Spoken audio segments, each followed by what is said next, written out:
বন্ধুরা, সকাল হয়ে গেছে অনেকক্ষণ। আজকে তো বাইরে ওয়েদার খুব খারাপ, বৃষ্টি পড়ছে। আর তার মধ্যে আমার একটা চলে এসেছে পার্সেল। এই পার্সেলটার মধ্যে কি আছে চলো আনবক্সিং করে দেখা যাক। একটা গিফট আছে কারোর জন্য, তোমরা গেস করো এর মধ্যে কি আছে, কি হতে পারে। চলো এটা আনবক্সিং করে তোমাদের দেখাই।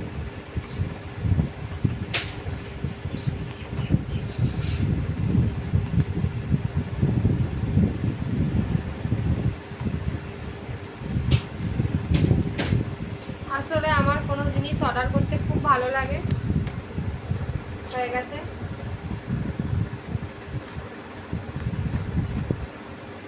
কি হতে পারে এটা, কার জন্য? আমার বোন আছে ক্যামেরার ওপাশে, ও ভাবছে ওর জন্য এসেছে। ও তো আগেই আনন্দে নাচছে, ও ভাবছে ওর জন্য কিছু এসছে। কি হতে পারে এটা? বার করবো না পরে করবো? করবো। আমার বোন এ দেখো বলছে কর কর, দাঁড়াও বার করি। এই দেখো, এটা চলে এসছে একটা রং কালার। আমার বোন আমাকে অনেকদিন আগেই বলেছিল একটা কালার অর্ডার করে দিতে, সেই জন্য আমি অর্ডার করে দিলাম। চলো আবার পরে অন্য কোনো পার্সেল আসলে দেখা হবে।